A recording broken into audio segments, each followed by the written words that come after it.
तो last class में देखो हम लोगों ने जो मार्किंग वाला काम किया था वो बेसिकली मेटल्स की मार्किंग हम लोगों ने कर ली थी। आज मेटल्स के आगे की मार्किंग करते हैं, नॉन मेटल्स वाले पार्ट से इसको शुरू करते हैं। ठीक है, खैर तो अभी यहाँ पर हाँ देखो, नॉन मेटल्स के रिएक्ट करने का रीज़न क्या होता है और मेटल्स के रिएक्ट करने का रीज़न क्या होता है, इस पे साफ साफ क्वेश्चन पूछा जा सकता है। अब जैसे मान लेते हैं कल को कोई तुमसे पूछेगा कि तुम्हें पढ़ाई क्यों करना अच्छा लगता है या पढ़ाई तुम क्यों करते हो, तो कोई बोलेगा क्योंकि मुझे पढ़ाई करना अच्छा लगता है, मैं बड़ा होकर फलाना फलाना बनना चाहूँगा वगैरह वगैरह। कोई जवाब देगा अरे यार मम्मी पापा टीचर्स के डर से करना पड़ता है, राइट। तो जो मेटल्स होते हैं, राइट, उनके बारे में हम ऑलरेडी पढ़ चुके हैं कि मेटल्स भाई साहब लोग, क्योंकि उनके वैलेंस इलेक्ट्रॉन्स लूज होते हैं, तो लूज वैलेंस इलेक्ट्रॉन्स होने की वजह से वो लोग क्या करते हैं, अपने वैलेंस इलेक्ट्रॉन्स को बहुत ईजीली छोड़ देते हैं और रिएक्ट कर जाते हैं। नॉन मेटल्स क्या इलेक्ट्रॉन्स को लूज करते हैं? नहीं, नॉन मेटल्स इलेक्ट्रॉन को गेन करते हैं। ठीक है, वो उनको लूज वूज नहीं करते, बराबर, वो लोगों को लूज करने में कोई इंटरेस्ट नहीं है। ठीक है, खैर अब हम लोग इसको आगे पढ़ते हैं। क्योंकि नॉन मेटल्स इलेक्ट्रॉन्स लूज नहीं करते, ठीक है, तो इसीलिए नॉन मेटल्स के लिए जो एक वर्ड यूज़ किया जाता है वो होता है इलेक्ट्रोनेगेटिव एलिमेंट्स। और मैं तुम्हें एक जीके फैक्ट बता दूं, बल्कि जीके फैक्ट नहीं है, जब आप केमिस्ट्री का एक और चैप्टर है आपके सिलेबस में पीरियोडिसिटी वाला, जब आप वो पढ़ोगे ना, तब ये चीज़ मैं वहाँ पे तो डेफिनेटली बताऊँगी। ये जो इलेक्ट्रोनेगेटिव एलिमेंट्स होते हैं ये यूजुअली नॉन मेटल्स होते हैं, तो मैंने अभी बता दिया। बट पीरियोडिक टेबल में द मोस्ट इलेक्ट्रोनेगेटिव एलिमेंट्स का दर्जा मिलता है फ्लोरीन को। उसके बाद उससे कम इलेक्ट्रोनेगेटिव होता है ऑक्सीजन, और उससे कम इलेक्ट्रोनेगेटिव होता है नाइट्रोजन। इसको हम लोग यूजुअली जब 11th क्लास में पढ़ते हैं तो इसको मैं पढ़ाते वक्त बोलती हूँ फॉन, fluorine, oxygen, nitrogen. These are the 3 most electronegative elements of entire periodic table. ठीक है, खैर, और ये अपने नोट्स नंबर 1 में डाल देना। आज की क्लास का नोट्स नंबर 1 यही लिखोगे, नॉन मेटल्स, छोटू सा डैश, इलेक्ट्रोनेगेटिव एलिमेंट्स। उसके बाद नोट्स नंबर 2 इसको डाल देना, मोस्ट इलेक्ट्रोनेगेटिव एलिमेंट्स में फ्लोरीन, उसके बाद ऑक्सीजन, और उसके बाद बोलो क्या, नाइट्रोजन। ठीक है ना, डन। अच्छा, नेक्स्ट चीज़ तुमसे ये पूछी जा सकती है, यहाँ से लेके यहाँ तक गिव रीज़न, ये क्वेश्चन बनेगा। ठीक है, ये क्वेश्चन बनेगा, ये आपका गिव रीज़न बनेगा, ये आज की नोट्स मार्किंग का ये गिव रीज़न बनेगा। Non metals are known as, ऐसा कॉल्ड तो वर्ड तो नहीं होगा, ये ऐसा आएगा, non metals are electronegative elements. ठीक है, ये आएगा आप लोगों के पास। ठीक है, तो क्या करेंगे इसमें, बस इतना लिखना है, यही पूरा statement, non metals are known as electronegative element because they form negatively charge ions by accepting electrons. ये इसका छोटू सा आंसर, ज़्यादा बड़ा आंसर नहीं है, छोटा सा है।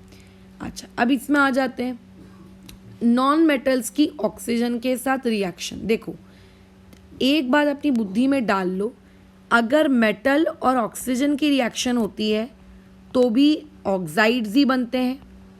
अच्छा, मैंने स्पेलिंग गलत लिख दी ऑक्साइड्स की, ठीक कर लेना। नॉन मेटल की और ऑक्सीजन की रिएक्शन होती है तो भी ऑक्साइड्स बनते हैं।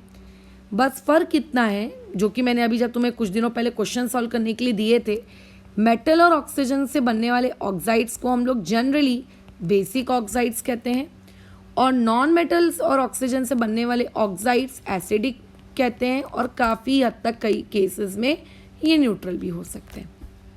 तो अगर मैं एग्जामिनर होती, ठीक है, तो मैं आपसे पता है क्या क्वेश्चन पूछती, देखो, मैं क्वेश्चंस इन रिएक्शन से पूछती कि C+O2 डैश, ध्यान रखना कंप्लीट कंबशन, तो देखो क्या है यहाँ पे, CO2, C+O2 partial combustion. Partial combustion का मतलब ये होता है कि ऑक्सीजन की सप्लाई कम है। आपने बायोलॉजी पढ़ी होगी ना, एरोबिक, एनएरोबिक रेस्पिरेशन, याद आ रहा है, बायोलॉजी कक्षा पढ़ी होगी ना। हाँ, तो बायोलॉजी में कैसा होता है कि अगर आपको बहुत ज़्यादा ऑक्सीजन मिलती है तो आपकी बॉडी एरोबिक रेस्पिरेशन करती है और बहुत ज़्यादा एनर्जी प्रोड्यूस करती है, 38 ATP के आसपास। और अगर आपको ऑक्सीजन का सप्लाई कम मिले तो एनएरोबिक रेस्पिरेशन होने लगता है, याद आ रहा है? तो ये वही है, अगर कार्बन या कार्बन के किसी भी कंपाउंड को आप भरपूर ऑक्सीजन की प्रेजेंस में जलाते हो then it is known as complete combustion और बनता है CO2। अगर आप उसे कम ऑक्सीजन के प्रेजेंस में जलाते हो तो वहाँ पे वो कंप्लीटली नहीं जल पाता है और जो चीज़ बनती है दैट इज CO। और CO को केमिस्ट्री की लैंग्वेज में कहा जाता है कार्बन मोनोऑक्साइड। इसे क्या कहा जाता है? It is known as carbon monoxide. ठीक है, मोनोऑक्साइड बराबर। मैं इस तरीके से क्वेश्चन पूछ सकती थी कि what will happen if carbon undergoes complete combustion, write down reaction. What will happen if carbon undergo partial combustion, write down reaction. Sulphur वाला भी पूछ सकती थी, या फिर डायरेक्ट मैं MCQ पूछ सकती हूँ कि what is the nature of CO2। तो पता होना चाहिए CO2 का एसिडिक नेचर है। कल को ऑप्शन दे दूंगी acidic, basic, neutral, none of this, कि बोथ, ऐसा कुछ भी। तो किसका क्या नेचर है ये पता होना चाहिए। तो इसको अपने नोट्स नंबर 3 में इंक्लूड करोगे इन रिएक्शन को। इनसे रिएक्शन लिखने वाले क्वेश्चन आ सकते हैं या फिर इनसे इनके एसिडिक, न्यूट्रल, इस टाइप के वर्ड्स वाले क्वेश्चन आ सकते हैं। ठीक है, अच्छा, और इसको इंक्लूड कर लेना, ये जो मैंने पॉइंट लिख कर दिया है इसको इंक्लूड कर लेना नोट्स नंबर 4 में। ठीक है, खैर अब आते हैं नेक्स्ट, नॉन मेटल्स की रिएक्शन वाटर के साथ। ठीक है, बराबर, ओके। तो इसमें देखो ये लाइन बहुत इंपॉर्टेंट है कि हमारे पास इतने सारे नॉन मेटल्स हैं वो पानी के साथ रिएक्ट नहीं करते एक्सेप्ट हेलोजेंस। हेलोजेंस का मतलब होता है पीरियोडिक टेबल में ग्रुप नंबर 17 के लोग, है ना, फ्लोरीन, क्लोरीन, ब्रोमीन, आयोडीन, ये वाले लोग, इनको कहते हैं हम लोग। ठीक है, इनको हम लोग बेसिकली हेलोजेंस कहते हैं। ओके, तो इनमें सिर्फ हेलोजेंस रिएक्ट करते हैं और एक ही देखो तुमको रिएक्शन दी हुई है और ज़्यादा तो कुछ दिया नहीं है, सिर्फ एक रिएक्शन है। तो ये वाला पॉइंट आपको नोट्स नंबर 5 में लिखना है। इससे कल को ट्रू फॉल्स आ जाएगा, कल को इससे MCQ आ जाएगा। मान लेते हैं आपको 4 ऑप्शन दे दिए और उसमें पूछ रहा है कि बताओ इनमें से पानी के साथ कौन रिएक्ट करेगा। तो ध्यान रखना सिर्फ हेलोजेंस करते हैं। हेलोजेंस का मतलब होता है ग्रुप नंबर 17 और ग्रुप नंबर 17 के एलिमेंट्स आपको याद होने चाहिए, नहीं है तो याद करो, फ्लोरीन, क्लोरीन, ब्रोमीन और कौन हो गया बोलो, आयोडीन। इस रिएक्शन को नोट्स नंबर 6 में डालो, कल को पेपर में लिखने को आ जाए, write down the reaction of chlorine with आपका H2O, तो ये आपको याद होना चाहिए। ठीक है, खैर वैसे ही जैसे नॉन मेटल्स पानी के साथ रिएक्ट नहीं करते, अगेन नॉन मेटल्स जो हैं वो डाइल्यूट एसिड्स के साथ भी रिएक्ट नहीं करते एक्सेप्ट हेलोजेंस। मतलब हेलोजेंस जो है पानी और एसिड्स के साथ रिएक्ट करते हैं, बाकी का कोई नहीं करता। तो ये पॉइंट अपने नोट्स नंबर 7 में डालो। इकलौती रिएक्शन आपको दी है कि Cl2 का HBr वाले एसिड के साथ रिएक्शन क्या होगा, इसको नोट्स नंबर 8 में डालो। फिर उसके बाद reaction of non metal with hydrogen, हाँ ये होती है भाई, ठीक है, लेकिन हमेशा नहीं होती, उनको प्रॉपर कंडीशन चाहिए होती, कैटेलिस्ट चाहिए होता है, प्रॉपर टेम्परेचर, प्रेशर, ये सारी सिचुएशन, तब वो रिएक्शन करते हैं। और ये तो बच्चे को पता है कि N2 + H2 is giving you ammonia gas. Balancing तो रटनी नहीं चाहिए, बैलेंसिंग आपको केमिस्ट्री का जो मैंने पहला चैप्टर पढ़ाया था केमिकल रिएक्शंस वाला उसमें सिखाई है, तो उसके बेसिस पे आपसे बननी चाहिए। This is your notes number 9। ठीक है, क्लियर है वाली चीज़, खैर। और ये यूज़ योर ब्रेन पावर वाला क्वेश्चन नंबर 2 बनाओगे इसको, और इसका आंसर तो मैं टारगेट या जो भी आपके पास डाइजेस्ट है आप उससे इसको लिख सकते हो, इसको मैं नहीं लिखवा के दे रही हूँ। ठीक है, अब आते हैं नेक्स्ट में आयोनिक कंपाउंड्स में। कल ताज़ा हम लोगों ने आयोनिक कंपाउंड्स वाला वर्ड सुना है। ठीक है, तो पहला क्वेश्चन तो देखो, क्वेश्चन नंबर 3 तुमसे यहीं पूछ लिया जाएगा, ये वाला कि डिफाइन आयोनिक कंपाउंड्स। ये पहला क्वेश्चन तो देखो यहीं से आ गया, डिफाइन आयोनिक कंपाउंड्स। ठीक है, खैर, और उसके बाद नेक्स्ट क्वेश्चन ये पूछ लिया जाएगा, question number 4, what is ionic bond. मैंने कल भी बताया है कि बॉन्ड जो रहता है वो बेसिकली कुछ नहीं, बस एक फोर्स ऑफ अट्रैक्शन है और कुछ भी नहीं। तो अभी मैं जो येलो कलर से मार्किंग करा रही हूँ वो होगा आयोनिक बॉन्ड का आंसर। ये लिखना, the cation and anion being oppositely charge, there is an electrostatic force of attraction between them. फिर फुल स्टॉप देना, उसके बाद लिखना this force of attraction between cation and anion is called ionic bond. ठीक है, बस खत्म। और उसके बाद नेक्स्ट क्वेश्चन नंबर 5 यहाँ से पूछा जा सकता है, why ionic compounds are electrically neutral. ठीक है, कि क्यों आयोनिक कंपाउंड्स इलेक्ट्रिकली क्या होते हैं, न्यूट्रल होते हैं। तो इसकी मार्किंग मैं ग्रीन कलर से करा के दे रही हूँ। ठीक है, अच्छा, यहाँ से लेकर यहाँ तक ये इसका आंसर है। पॉइंट्स में आंसर लिखना, ठीक है ना, पॉइंट्स में आंसर लिखना। यहाँ ये फुल स्टॉप तक इसको अपना पहला पॉइंट बना लेना और इसको अपना दूसरा बना लेना। क्लियर है? ओके। उसके बाद नेक्स्ट क्वेश्चन नंबर 6 तुमसे पूछा जा सकता है, व्हाट आर द कैरेक्टरिस्टिक्स या फिर प्रॉपर्टीज। ठीक है, कैरेक्टरिस्टिक या फिर प्रॉपर्टीज किसकी, आयोनिक कंपाउंड की। तो जब आंसर लिखोगे तो प्रॉपरली लिखना, the characteristics of ionic compound are as follows, फिर उसके सब पॉइंट्स बनाना। तो सब पॉइंट्स में क्या होगा, आपका सबसे पहला सब पॉइंट क्या होगा, क्रिस्टलिन इन नेचर। ठीक है, ये सबसे पहला सब पॉइंट डाल देना, crystalline in nature, this will be your point number 1। ठीक है ना, अच्छा। और उसके बाद ये लिख देना, हैव डेफिनाइट शेप, ये हो जाएगा आप लोगों का पॉइंट नंबर 2। उसके बाद लिखना, they are smooth and shiny, they are smooth and shiny, this will be your point number 3। ठीक है, अरे वाह। और उसके बाद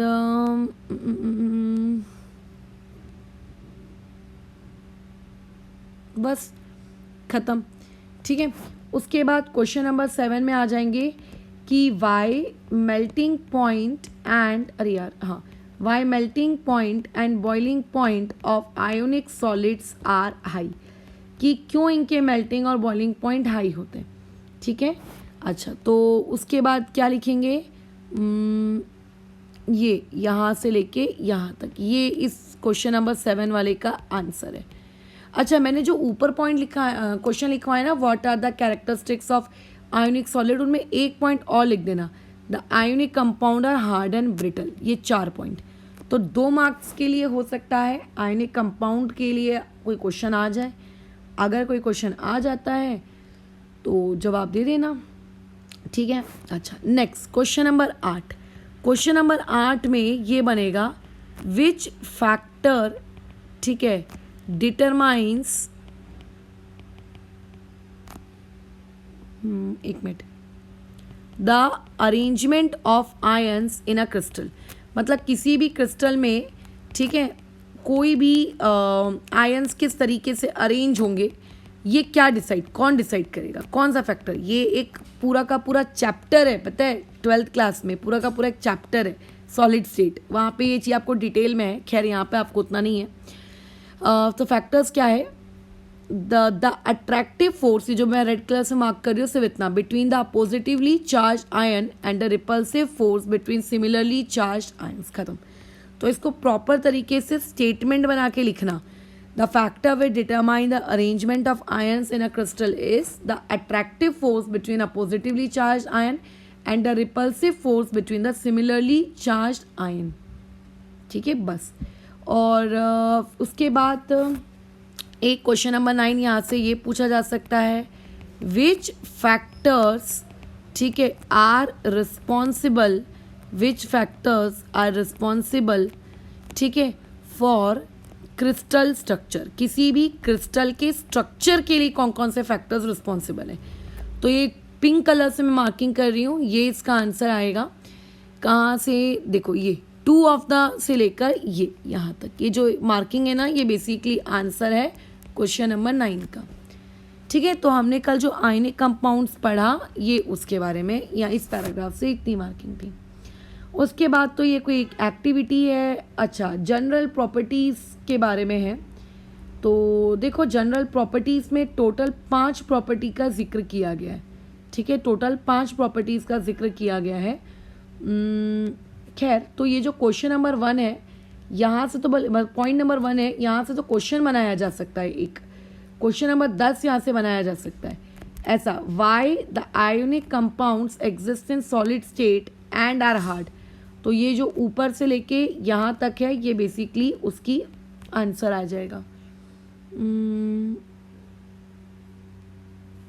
देखो इसमें अगर क्वेश्चन आता है ना व्हाट आर द कैरेक्टरिस्टिक्स और प्रॉपर्टीज ऑफ आयनिक क्रिस्टल, मैं ऊपर ऑलरेडी मार्क करा चुकी हूँ, 4 पॉइंट्स तक तो मैं मार्क करवाई चुकी थी, 5वां और 6वां भी मैं करवा देती हूँ। इस पैराग्राफ से आपको रट्टा मारने की ज़रूरत नहीं है, पूरा रट्टा मारने की ज़रूरत नहीं है। ये बना लेना पॉइंट नंबर 5 जो मैंने ऊपर मार्क कराया था, ठीक है। और ये बना लेना अपना पॉइंट नंबर 6, और ये बना लेना अपना पॉइंट नंबर 7, और उसके बाद ठीक है ये बना लेना पॉइंट नंबर 8, ठीक है। अच्छा, बल्कि अब इस पॉइंट से बहुत सारे इंपॉर्टेंट क्वेश्चंस पूछे जा सकते हैं।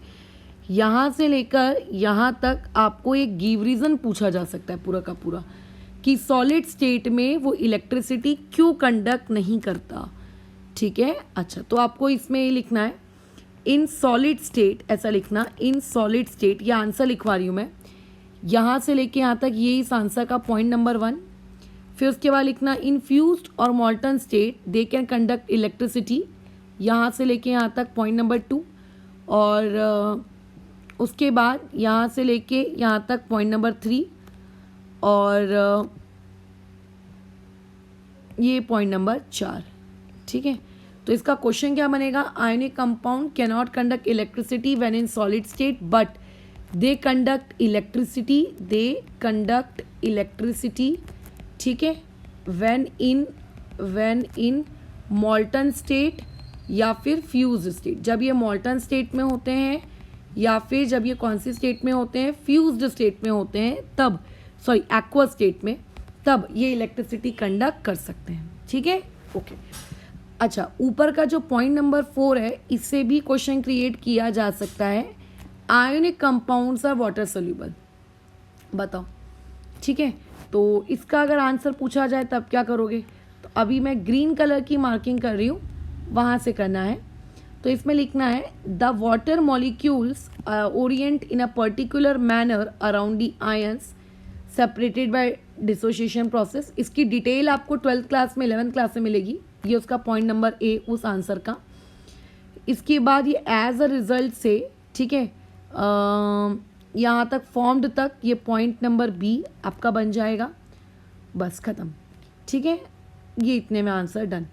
नीचे एक चार्ट दिया हुआ है जिसमें आपको बताया है कि H2O आयोनिक है, नॉन आयोनिक है, वगैरह वगैरह।